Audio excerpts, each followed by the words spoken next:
Ketika pulang dari bekerja di kapal pesiar di luar negeri, Eka Darmawan ternyata tak tertarik mengelola bisnis pariwisata seperti travel atau restoran.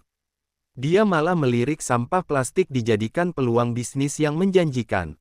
Pra berusia 34 tahun ini kemudian membangun tempat pengelolaan sampah plastik dengan nama Rumah Plastik di Desa Petandakan, pinggiran timur kota Singaraja. Saat bekerja di kapal pesiar dulu, dia mengaku sempat terheran-heran melihat pengolahan sampah plastik. Di kapal pesiar itu semua sampah plastik dikelola dengan baik hingga menjadi cacahan plastik kecil dan bersih untuk kemudian dijual kembali. Sungguh tak terpikirkan oleh dia sebelumnya. Eka Darmawan bertekad untuk belajar dari pengolahan sampah di kapal pesiar itu. Hasil pelajarannya tersebut diterapkan di daerah asalnya, Buleleng. Tekadnya makin subur, mengingat Buleleng dan daerah lain di sekitarnya masih punya banyak kendala di bidang pengelolaan sampah plastik yang jumlahnya terus meningkat setiap hari.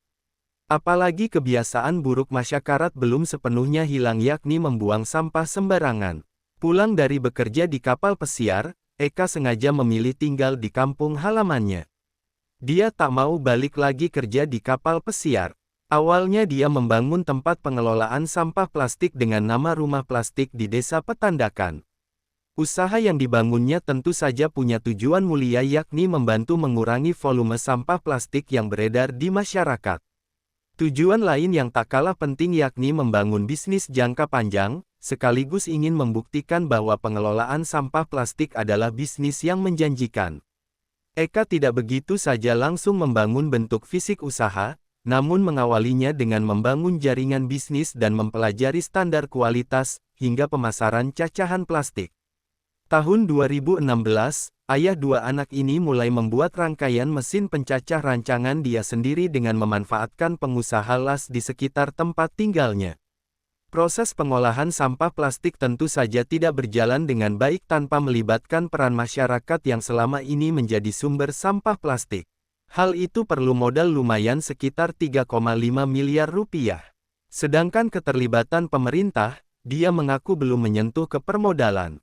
Kini dia memilih tempat bekerja di rumah asalnya yakni Kelurahan Banyuning, Kecamatan Buleleng. Di tempat itu, berbagai desain diproduksi. Sedangkan tempat awal di Desa Petandakan digunakan untuk tempat pemilihan dan pencacahan saja. Cita-citanya membangun suatu lokasi yang di dalamnya berisi tempat edukasi, sekaligus produksi pengolahan sampah plastik. Trik yang utama itu adalah merubah mindset tentang sampah plastik tersebut. Hilangkan kata sampahnya. Kita mainkan ganti kata sampah itu dengan material plastik. Karena kalau sudah material, itu pengembangannya itu tidak terbatas. Tapi kalau udah bahasanya sampah, dia pasti seakan-akan dia itu merepotkan, padahal tidak gitu. Yang kedua, ayo kita coba berpikir secara lebih logis. Contoh seperti ini. Coba bisa kita ibaratkan sampah plastik itu seperti hasil panen umpamanya. Sampah plastik itu bisa didapat di mana saja, tidak perlu pengairan seperti di kebun, tidak peduli soal cuaca. Setelah itu jumlahnya juga banyak, harganya murah. Kenapa kita tidak membuat sebuah opportunity dari sebuah sumber daya yang ada, yang sebagus itu? Inti dari sampah plastik itu cuma kembalikan dia ke material awalnya, lebur, cetak, itu aja. Dan kita bisa membuat apa saja yang bisa kita lakukan, yang bisa kita mau juga. Ditambah di saat itu rusak, itu bisa didaur ulang kembali kan.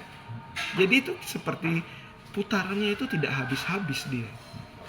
Saya ingin mengajak teman-teman terutama di Bali itu untuk berpikir tentang sampah plastik itu masuknya dari segi itu ya. Jangan ngelihatnya sebagai sampah. Robin melaporkan untuk Denpos Channel.